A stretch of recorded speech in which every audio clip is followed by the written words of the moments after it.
This is episode 72 of the Christian Travelers Network. Today, we will be talking about allergic reaction travel testimonies with Jenna Erlinson.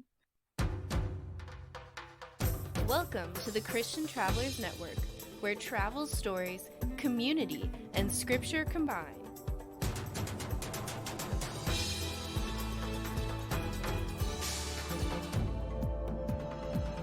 Hey Christian travelers, I'm so glad that you are here because today we have a very interesting story.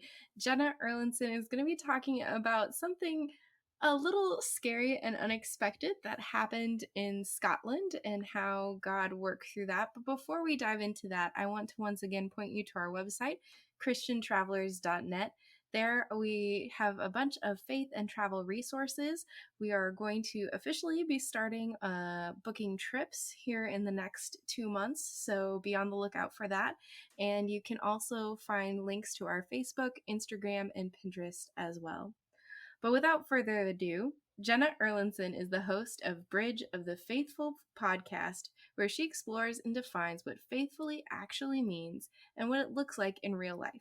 She's also a pastor's wife, mom to 3 small, amazing, and rambunctious children, and also works as an oncology nurse where she meets the most amazing people. Hey Jenna, how are you doing? Good. And I kind of want to know more about booking a trip. That sounds amazing right now. Yes, it might look a little different than normal. We're actually excited to be offering some kind of like get away with your family kind of weekend things that we'll start off with, and then things will expand once COVID dies out, but very excited. Yes, that's awesome. So, you have had the opportunity to travel a little bit yourself. Can you tell us a little bit about some of your experiences? I've had some really cool. Europe is pretty much where my heart lives. I don't know if it's because I have a lot of European heritage in my family or what, but I just adore all of European culture. So I've been to Germany and Austria, which Austria at Christmas time is pretty magical. And I've been to Scotland, which you'll hear more about. And then I've done things closer to home, like Colorado Springs or LA, or I guess Hawaii isn't really that much closer to home. It's just, but it's still the Yeah. US. But yeah, I've done a little bit of this and that travels. Have a lot of those been mission trips or just kind of more vacations or? Most of them have been vacations. That's awesome. But tonight we're going to kind of focus on your trip to Scotland. Why did you go there in the first place? So I went to a little college called Cedarville University. I don't know if you've heard of it. It's in Mm-mm. the, it's a Baptist college in the middle of the cornfields of Ohio.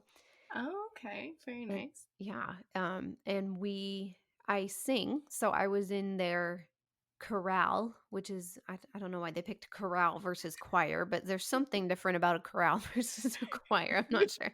So I was in their chorale, and we went to Scotland and toured and did concerts. Ooh, very nice. How long were you guys over there? Oh, I think it was about a week. It was over Easter, probably about 7 days. I feel like if you're going somewhere where you're gonna have so much jet lag, you need to Mm, at least get a weekend to make it worth the time. absolutely. And so what were some of the fun things that you guys did? Obviously, you got to sing. Were there any unique places that you sang at? You know, it's funny. I don't know if the event that we'll talk about later affected my memory. There's not a lot of like specific singing that I remember, Uh-huh. but I remember other events. Like obviously we went to see Loch Ness and um, hiking. That was probably the most beautiful hiking experiences I've had, both in the forest and then on something called King Arthur's Seat, where apparently King Arthur rode with his knights all the time. And Oh, it was you hike up this hill, probably mountain, I don't know. I just remember it was almost like being in a movie, just seeing the scenes around me as I get up to the top of this King Arthur's Seat hill. And it was so windy, it was like literally pulling the snot out of my nose. It's like, I was like, this is so beautiful. I don't know if it's the wind or if I'm crying or what is happening here, but it was a really cool experience. Oh, goodness. Sounds like the view might have been a little bit better then. Yes, it was great. Oh my goodness, that's hilarious. But you had like an incredibly memorable moment um in Scotland, something you didn't really anticipate happening. You want to tell us kind of a little bit about that story? Sure. So there was a night somewhere we had times where we were in the city and there were times where we were more in a rural area, and this was a city night. I don't remember which city it was, Mhm. but we went out to eat and it was different food than normal.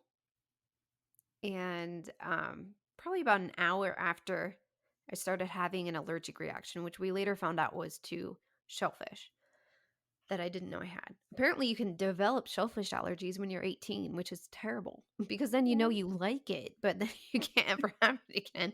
oh, Um, but yeah, so I remember sitting, probably 20 of my choir friends, we were sitting in a room, and all of the sudden, I just was really itchy. And I looked down. I must have gone into the bathroom because I know I didn't do this in front of a bunch of people, but I pulled my shirt up and there was like hives everywhere. oh, And then my face started feeling funny. And one of the people we were traveling with was an EMT. And he's like, "Your face has just doubled in size." And my lips were huge. My tongue was huge. I could barely breathe and I was itchy. And I was a nursing student at the time. So I knew, okay, well, I don't have an EpiPen, but I do have Benadryl. So I like doubled the amount of normal Benadryl. Don't do this in real life, but if you have nothing else to do, I guess doubling Benadryl. So I doubled the Benadryl and I could breathe a little bit more. And then we were trying to figure out what do you do? Because at this time, I don't, they don't really have a 911. Now they do. It's like 999. But at the time we were there, it was this really long number that nobody knew, like oh nobody my had gosh. memorized. Um, And then in Scotland, they just have really thick accents. So I was used to the Scottish accent. My youth pastor in high school was from Scotland, so I was kind of used to it. Mhm. But he had been Americanized, so it wasn't quite so thick. And when you're doped up on Benadryl and trying to listen to these people with an accent that you don't really understand, it's just everybody's in chaos. And the um, my choir director was just I could tell he was inwardly panicking because nobody knew what to do. Um, So we didn't get an ambulance and it was too late at this point because the I'm sure ambulances still work. And anyone from Scotland, obviously I'm butchering the culture and how things work because I had no idea what was happening. But nobody knew, like even when we called the front desk, they didn't know how to call for an ambulance, which Really? is still weird to me. But Yeah. Oh my um gosh. so they ended up calling a taxi Mhm. and we had um a Czech tour guide touring Scotland with this choir, and then a Scottish taxi driver, and then I had two friends come with me to help me not be alone. Yeah. And we were all traveling in this taxi to go to a Scottish hospital. And in the middle of all of this, because I was so doped up on Benadryl, the only language that I could speak, I could understand English, but the only language I was able to speak was German. It was just a very weird situation. Yeah. So how do you know German in the first place? I learned it in high school through Mhm. normal high school stuff, but I've always loved languages and how they function and how they sound, and it just seems so romantic. And selfishly, I like knowing something other people don't. So if I want to have a conversation with someone and people don't know what I'm saying, I can do that. And I was dating my now husband, and he also spoke German. So we Oh. practiced a lot and we still speak it today. So it's still something we know and practice. So you were speaking German in a taxi. How did this like play out? Well, my friends did not speak German, so they were clueless to the whole thing. I kept remember them looking at each other and being like, "What is going on?" But the Czech tour guide spoke German, and Mhm. the Scottish taxi driver spoke German. And I think they were trying to keep me calm, so they just kept asking me things. And my husband was, or boyfriend at the time, but husband now, was getting ready to do an internship in Berlin. So they started asking me questions like, how do you, like you, how do you even know German? What's this American girl doing speaking German in a Scottish taxi? and it just led to a conversation about, well, my boyfriend is going to be a youth ministries um internship at a church in Berlin. And so that we were talking about how the taxi driver goes to Berlin all the time because he has friends there, and just talking about Jesus, and he had questions about Jesus. And honestly, like I don't know if it just switched something in my brain, because I do know all of these German words, but in a typical situation, I don't think I could go this depth of a conversation in German, especially at 18. Yeah. And so it was really cool because I remember we were talking about Thanksgiving and um, what that means to me as a Christian, and food and church, and what's the difference between denominate, like, it was a really deep conversation, and I remember he was just really curious and really hungry for knowledge about it. Yeah. So, when you finally got there, like wrapping up that conversation and then like walking into a hospital there, like what happened, I guess? So it was a really nice ending to the conversation. There was like not prayer or anything, but it was kind of like a mutual, we'll think, like, we'll never forget this conversation. Like, I'll never forget this man. And I pray for him a lot, even though I don't even know what his name is. But just praying for him, and whatever journey he went from there, because that obviously was God calling him. Mhm.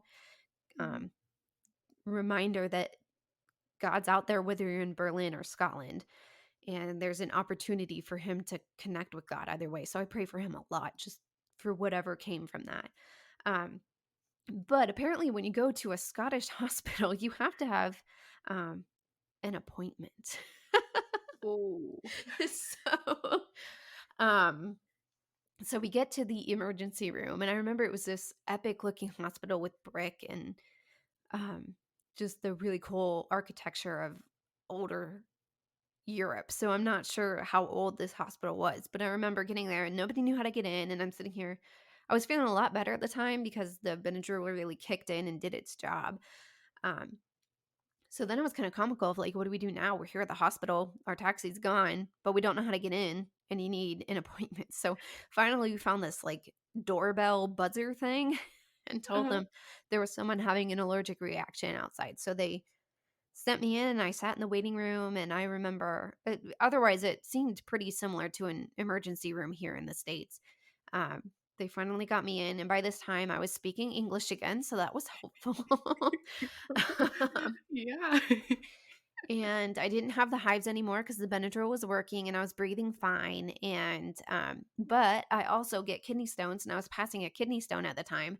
So when they that's another fun story, but it wasn't a big deal. I passed enough that it wasn't a problem. But they make you, you know how you like pee in a cup and American stuff, they pee in a box. Oh. So they gave me this box, and I'm like, what do I do with this? And so I went and peed in a box, and it had some signs of infection and things. So then they were worried about appendicitis. So I almost got my appendix out in Scotland. So that would have been a whole other story. But they learned that it was just a kidney stone, and I was Oh. doing fine. The allergy, I wasn't having any more allergic reaction stuff. So then I went back to the hotel, and we went on our merry way for the rest of the trip. Oh my goodness. That is one heck of a story, and I bet the emotions were high throughout the whole thing. Scared. I was never actually like scared I was gonna die, Mhm. but it was actually me more calming other people down because Yeah. nobody knew what to do. But that's just my personality anyway. It's like, it's okay. You're gonna be fine. I may be dying, but you're gonna be okay. Don't worry.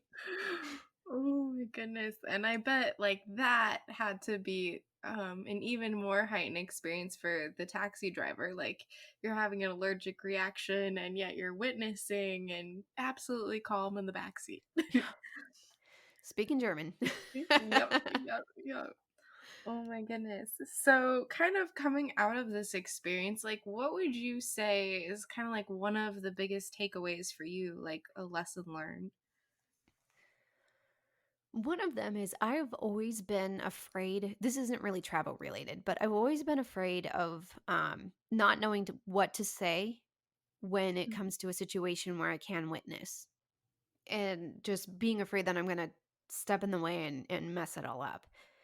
And in this situation, I literally had to give everything up. And like my tongue, I couldn't speak English anymore, a language that is my second language. And yeah, I'm okay at it, but definitely not when the one that I would purposely go in and like, let's have this deep conversation in a language that I wouldn't qualify myself fluent in. Yeah, And God was able to like strip everything away that I take confidence in myself and use me as a tool in a language that's not even my own. I would not call this speaking in tongues because I do know German, but where he like loosed something in my mind and used my tongue in a way that I would never have been able to do if I were in my full control. And he yeah, showed me that he can use me as a tool and he can give me the words no matter what situation I'm in. And that gives me now, I have a lot more confidence in almost letting my confidence go away, if that makes any sense. Like I am confident and feel like I can trust God to use me and my tongue, and that he can use me despite the fact that I get in the way sometimes. absolutely. It's such a like I feel like that's something a lot of us can relate to. That struggle with like, oh, I'd love to tell you my story, but I don't know if I can really like will I have the right words and yeah, that's a true testimony of how God has changed or how God used you in such a weird situation and I'm that's so awesome to hear how he has changed just your mindset with that following that. What would you say is something like from this experience that you would encourage others to maybe consider in their travel or in their faith lives? For travel, I would say it's a testament that God's with us no matter where we're going. When you leave the comforts of the country or the culture that you're used to, doesn't mean that God's leaving you. Mm. And he might even show himself in ways that he you wouldn't normally be open to if you were at home. Yeah, So I've always loved how God shows up in and shows more of himself through other cultures, through other situations, through things where we don't feel safe. And the only way we can know we're safe is because we're with God and that he's with us and we don't leave him behind when we travel. So if people are afraid of leaving their culture or being unconfident in a new area, that if God's calling you to go there, he's going to give you the words and the the language even, um to do with you if you allow him to use you as a tool and to really give you, that's a really cool story. That's a really cool thing that I'm going to carry for the rest of my life because God was with me and I allowed myself to see him in all situations, whether they're scary or beautiful. You know, whether I'm on top of that beautiful hill seeing the awesome scene with snot coming out my nose or if I'm in a taxi swollen twice my normal size and not speaking my own language. God was there the whole time in both situations.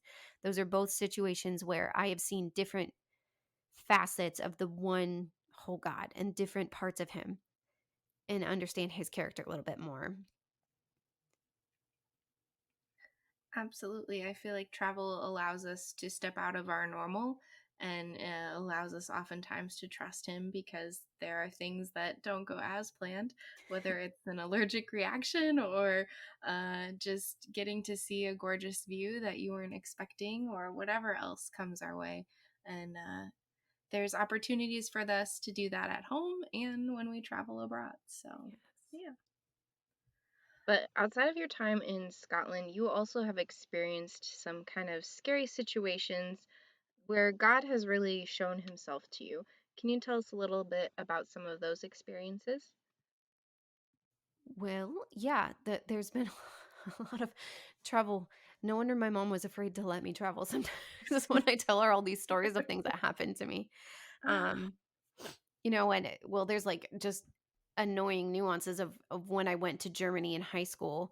And this was before cell phones and understanding like all of that stuff that makes me feel old. But it was right before cell phones. Like the year after I went to Germany is when cell phones came around. But they lost my luggage for 3 days. Ooh. And I was the only one there without family. Everybody else had someone around. So I was like trying to navigate, figuring out like, what do I do without clothes for 3 days and stuff like that. Oh. And God showed me a lot about depending on Him there and how I don't need all the things, that He will supply my needs through Mm. that. So we survived that. And another one is, it doesn't necessarily, well, it impacts me, but it wasn't necessarily my story. But when my husband's family is originally from Chicago area, and every year we have a pilgrimage to Wrigley Field to see them play, except for Mm. this year because COVID sucks. And Yeah. um, but this was, I think, 4 years ago. It was a long time ago.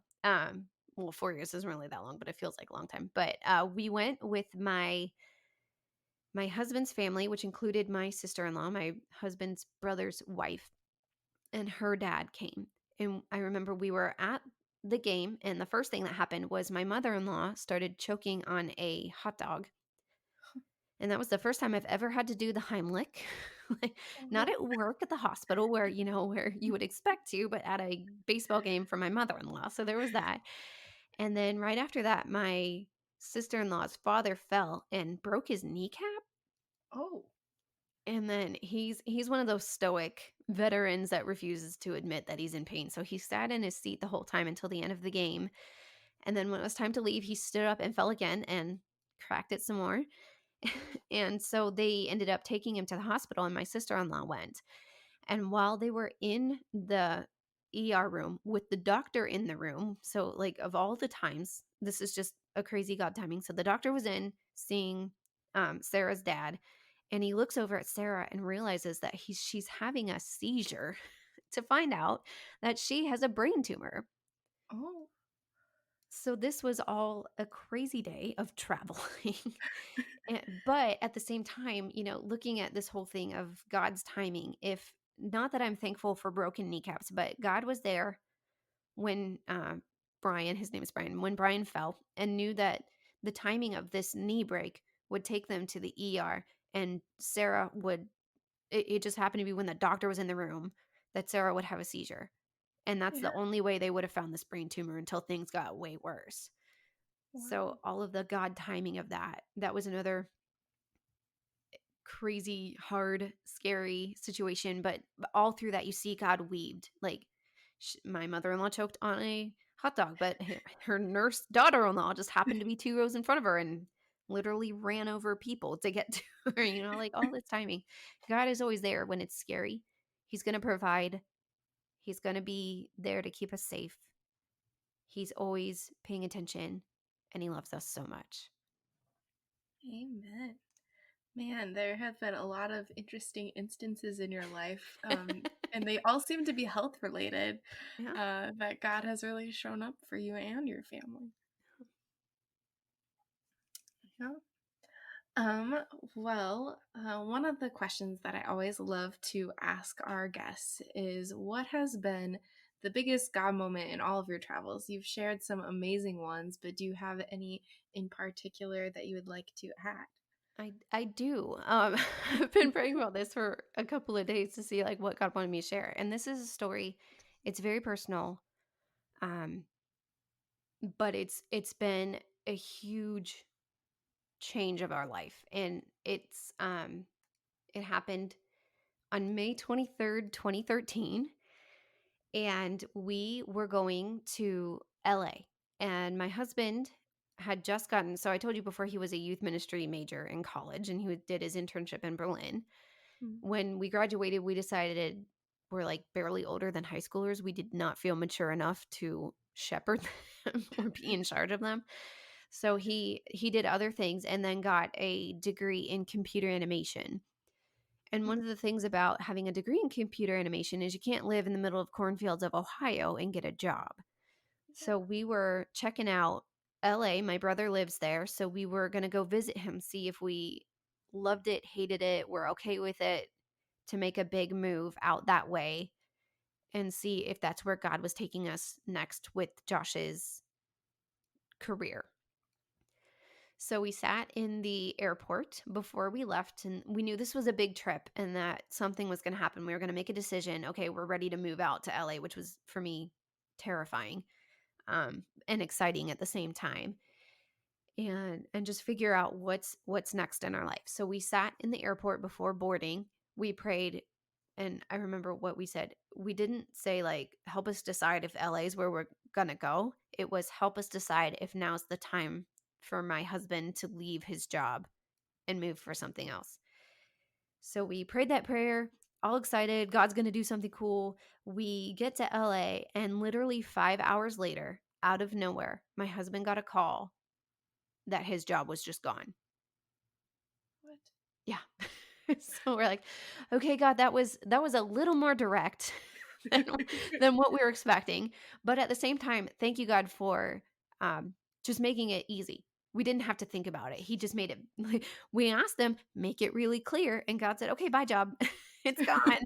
Um and it was kind of nice that we were on vacation when that happened, because then we could really just enjoy the vacation and not have to worry about, getting back in time or what's waiting for me at work. We did have to figure out what are we going to do about insurance and stuff like that. But then we thought, hey, this is God telling us, yeah, it's time to move on. Let's move to LA. Let's check out some stuff.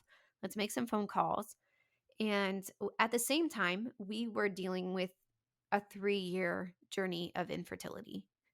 Mm, And for me, that was just a huge identity crisis of just comparison and like, why, God, did you design me as a woman to have babies and then not give me the ability to have them? All of this inner dialogue with God and anger and things. And I had finally kind of started turning a corner and thinking, okay, well, that means we get to adventure in different ways in our life. And then also we've got my identity crisis, and now my husband's lost his job and his ability to provide for our family. So there's an identity crisis in the middle of that.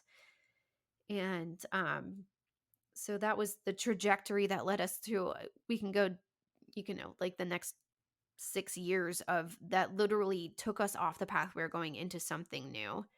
mm. And 2 weeks later we found out we were 9 weeks pregnant, so we decided not to move to LA in the middle of all of that stuff.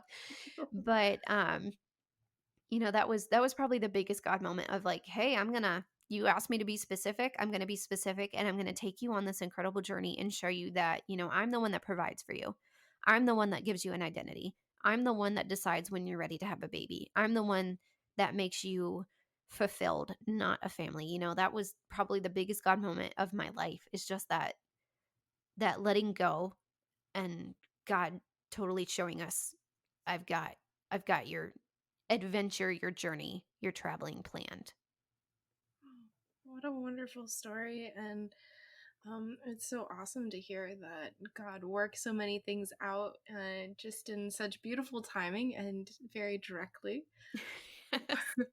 Sometimes I need direct and blunt. I Yes. overthink too much. Oh, me too.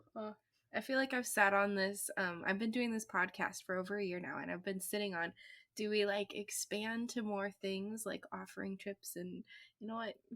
God's kind of been pushing some doors around and just keep saying it's time, and can't keep sitting on the fence forever. So Yep. yeah. So did you guys end up staying where you were at? Or did you guys choose to find like a totally different location? It kind of depends on the timeline that you're looking at here. So that sent us into, okay, no job, so we got to figure something out. We're pregnant, we're having a baby. We've got to Yeah. do this. So I switched to full time in the job that I was in before. I was not working full time, and now I went full time so that we could have insurance while having a baby and all of that stuff. Mhm. And my husband did some freelancing. He had been doing video um production, and So he did some freelance in that and then took a job at a church as a tech director and then learned a little bit more about what he needs to feel like he can thrive. So the church was not a bad place and it was not a bad job, but he just needed more interaction with people. Mm. So he ended, here's more to the cool timing of stuff, but he actually ended up going back to, he was working for Cedarville University. He went back to work for them for something completely different. He was a techie guy, as you learned. He's the techie man, and he codes. So he went and he became a web developer for the university. He got the call that he got that job literally 3 minutes after the baby was born. What? so we're still in the same area. He goes back to the same company, I guess you would say, different job.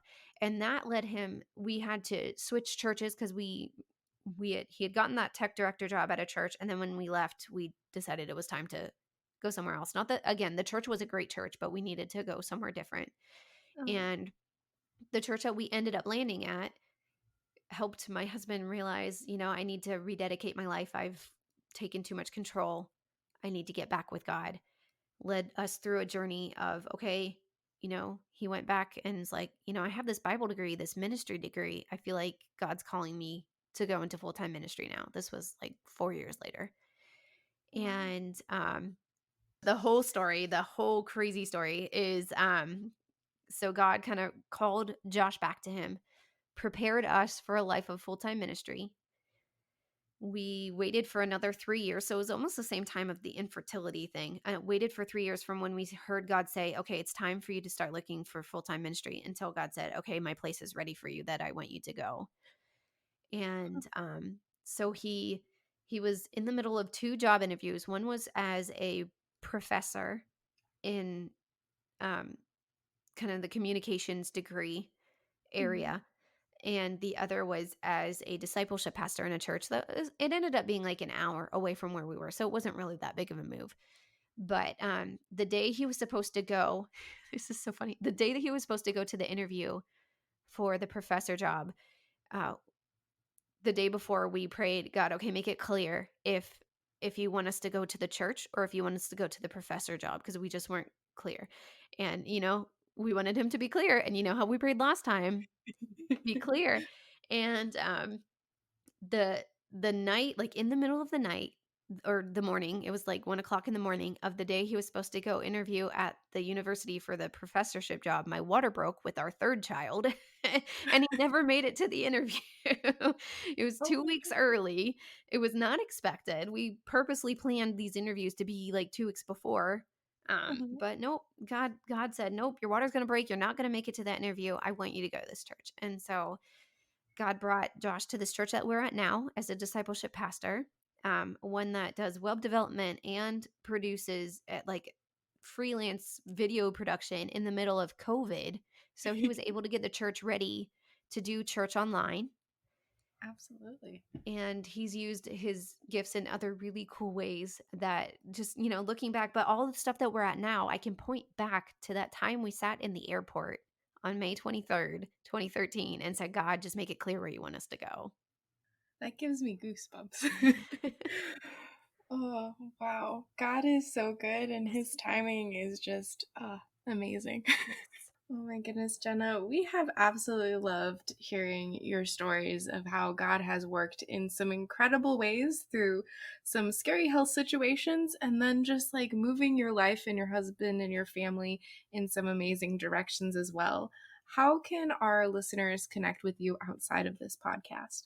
So I have a podcast myself that kind of chronicles what is faithfulness. I've been through a lot of weird situations and seen God's faithfulness, and I've also seen where I needed to step out in my own faithfulness to follow.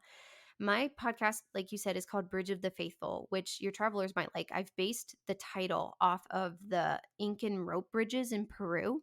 If you Here's more story. You want more story? Yes, please. So, um, the title came to me in a weird nerdy way because God knows I'm a nerd. And I sing obviously because I was in chorale in Scotland, but I also do worship team at this church that we were at before, the one that we're at now. And he sent me a text and it came in the wrong order. And God was already working in my heart. I want you to chronicle this journey with me of faithfulness. And all of the sudden, I got these texts that were in a weird order, and it said, the bridge to the faithful.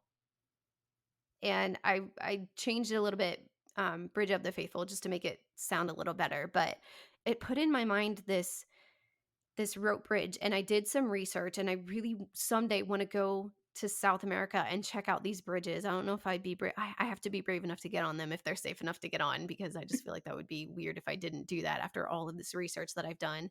But the way that the Incans made these rope bridges is they tied them together. They wove grass basically together and made them really incredibly strong. And then they would go on one side, they would nail them in. So nailing them in kind of reminds me of Jesus being nailed to the cross.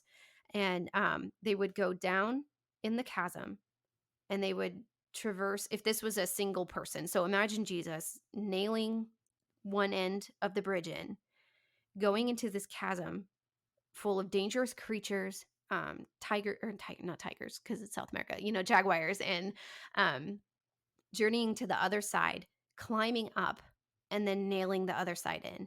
And to me, that was a picture of Jesus like traveling this dangerous chasm that typically people cannot survive going across, making an easy path to go over, connecting two sides. So connecting me to Jesus with this bridge that he wove together and then carried across himself and nailed into the ground. And my job is to step on the bridge. I can see the bridge and think it's really cool, and I can believe that the bridge works, but I need to step on it. Yeah. So that to me is the faithfulness on my end. God's faithfulness does not depend on me stepping on the bridge. God's bridge is there. It doesn't depend on me, but me crossing the bridge, I have to commit to him by stepping on it. So that's the word picture of the bridge of the faithful, is those bridges down in South America. And so my podcast focuses on, okay, what does God's faithfulness look like? Not in the Christianese, but what does that really mean? How does that apply to me? What is my responsibility? And what amazing things can God show us that we can trust him and journey with him across the bridge?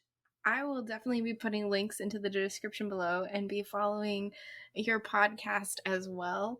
Um, Thank you so much for sharing your stories with us. We have really appreciated it. Thanks for having me.